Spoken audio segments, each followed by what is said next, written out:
Good morning mga kalakad. Nandito tayo ulit ngayon dito sa farm natin, dito sa likod bahay. Ayan mga nasa likuran natin, mga ano yan, kabahayan. So nagtatanim tayo dito ng BT corn. BT corn ba to? BT corn? So BT corn ang tinatanim natin dito. Magkano ang isang ano rito? Bag? 4,000 ang isang bag dito. BT corn, yung GMO na tinatawag, genetically modified organism. Yung hindi tinatablan ng mga insekto. Pero experience natin nung nakarang taniman tinira ng mga uod. Daming inuod dito yung mga BT corn na yan. Kaya karamihan merong nag-spray ng insecticide. So madodoble ka dahil mahal na nga itong binhi na 4,000 plus. Yung hindi pa yun yung pinakamahal, meron pang mas mahal yata dyan. Ayan, Syngenta. So ito, papakita ko sa inyo yung binhi natin dito. Right? Pakita lang natin. So ito yung binhi BT ito, BT corn or GMO na tinatawag. Ito yung yung tinatanim na nila sa Amerika, yung mga iba't ibang mga bansa. Ito yung mga tinatanim nila kasi mas resistant sa lalong-lalo na sa mga insekto. At saka yung tolerance niya sa drought. Yan. Ayan po naman yung kinakapit dito sa binhi na ito. So ayan, meron ng nakagawa na sila ng faros dito o tudling. Ayun, eras sa Ilocano, iras. So meron ng din basal. Pero manipis lang yung fertilizer na in-apply. So usually pagka ganito dito sa baryo, ang ina-apply nila yung synthetic na mga fertilizer. Hindi gumagamit ng organic. Ayan.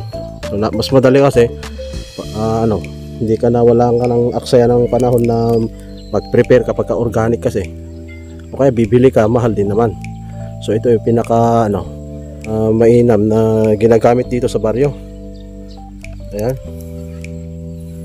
So yan. So nagtatanim sila dito.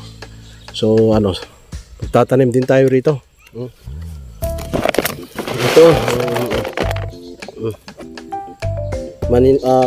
maliliit yung sizes ng binhi. Kulay siya pink. Ayan. Meron siyang medicine. Ito yung mga kaya mahal ito kasi siya, may mga gamot na in-apply na rito para sa mga para sa mga langgam na kakain. Hindi nila kakainin yan. Pero kapag manok o pato ang makakita dyan, kakainin. Ito.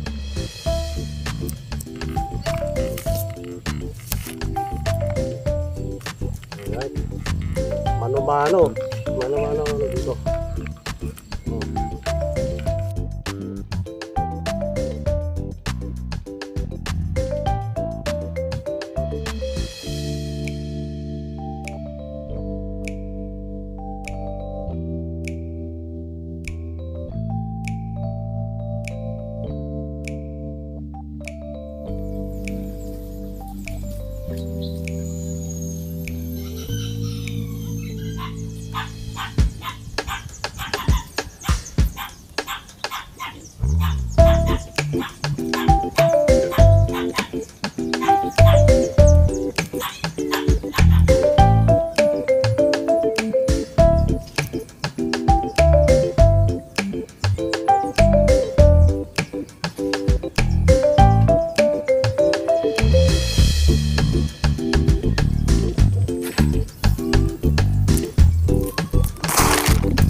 So ayun mga kalakad, ayan, medyo magpahinga tayo konti. Buti na lang merong ano dito, yung isang puno ng kalamansi dito. Dito sa may bandang gitna. Nakapagbibigay ng lilim. Pero ito, ang dami ng bunga oh. Hindi nakukuha. Nalalaglag lang dito sa ground. Ayan, ideal for ano yan, juice ng mga bata. Lagyan mo lang ng konting asukal para hindi gaano maasim. Ang dami mga kalakad oh. Nalalaglag lang dito. Ito daw, all year round na namumunga. So may pugad pa dito ng ano, ng ibon oh. Pero wala na, nahats na yata yung ano. Yan yung ano, binhi natin. Syngenta, seed care. 4,000 plus ang isang bag nito na maliit. Ilang grams lang ito. Maliit. Ayan yung laman niya oh. So nakapagtanim na tayo. Ayan oh, hanggang doon. Tapos na ba doon? Tapos na pala doon. Talpas dyan?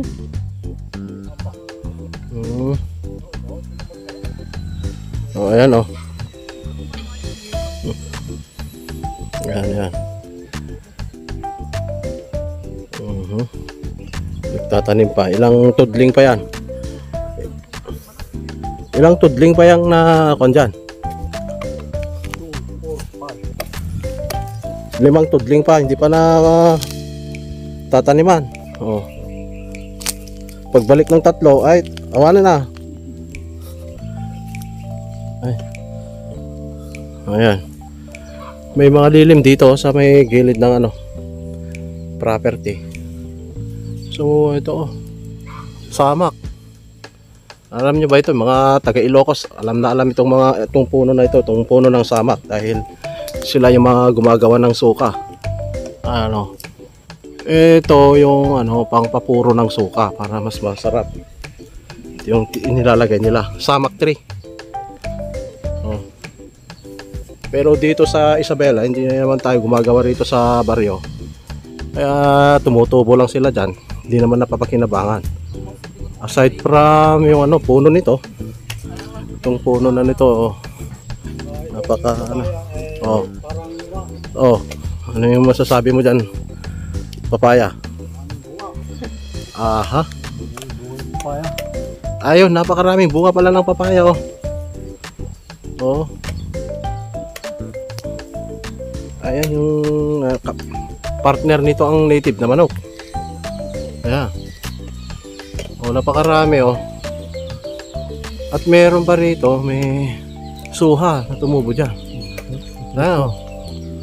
So, dito lang sa mga gilid-gilid, hindi ka mahirapang maghanap ng ano rito, ng pang-ulam mo. Huh? Pag hindi ka mapili sa ulam, sawagan mo lang ng ano yan, sardinas, tapos sasabawan mo lang, napakasarap na. O kaya malunggay, gugulayin mo yan, malunggay lang, lagyan mo ng ano, ng pampabango, yung luya, napakasarap na noon.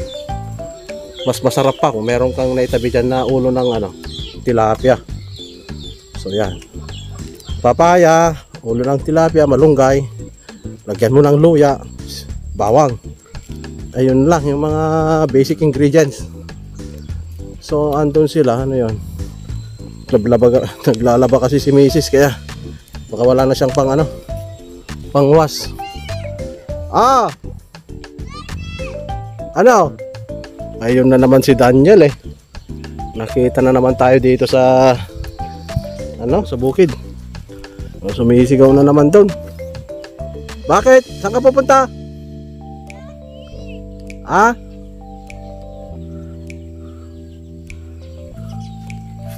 Ayan, kukuha sana tayo ng kalamansi para juice nila. Wala yung hagdan eh. Ito yung ideal na ano, gagawing juice ng mga bata. So mainam din to pang umaga every morning. Ayan, magkakatas ka nito and then iinamin mo before kakain, kasi merong ano to, effect sa katawan, yung herbal effect nito sa katawan, napakainam. Ano, saan ka pupunta? Ah, wala ka namang cap. Ano sombrero mo? Wala kang sombrero. Ah, Hindi ako init. punta ka doon sa may gilid doon. Ay, kaya doon oh. Yan, para hindi mainit. Pagod ka na eh. Hindi ka pagod? Oh, show me your tricks nga Rod.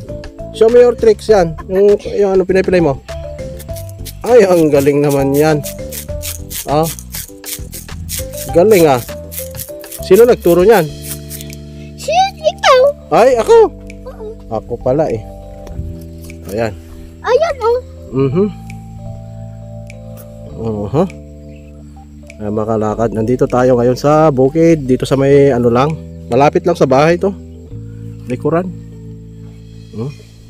So ito yung mga likod bahay. Ayan oh. Yung mga ano dyan, residential area. Sa mga kapitbahay naman yan. Hanggang doon.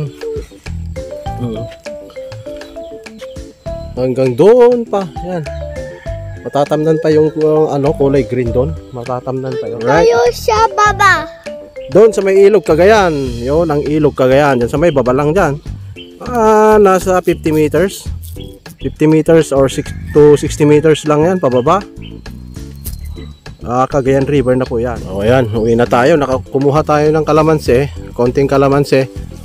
Pagjujusin ko tong mga bata. Then mainam ito pagka ano, every morning. Pag hindi ka pa kumain, ito ang magandang inumin para sa ano, overall well-being ng ating katawan. May health benefits kasi ito eh. Ayan. Ako na po ka. Oh, yan. Kumukuha si Kuya Lito. Ayan. Oh, yung mga gusto niya, yung ano, pangbagoong yata ang ano niyan. Awal. Yung hindi pa hinog ang kinukuha eh. Oh. Ayan, kuha ka ng isa ito. Kunin mo to oh. Yan. Oh, kinuha na ni Bunso yung isa.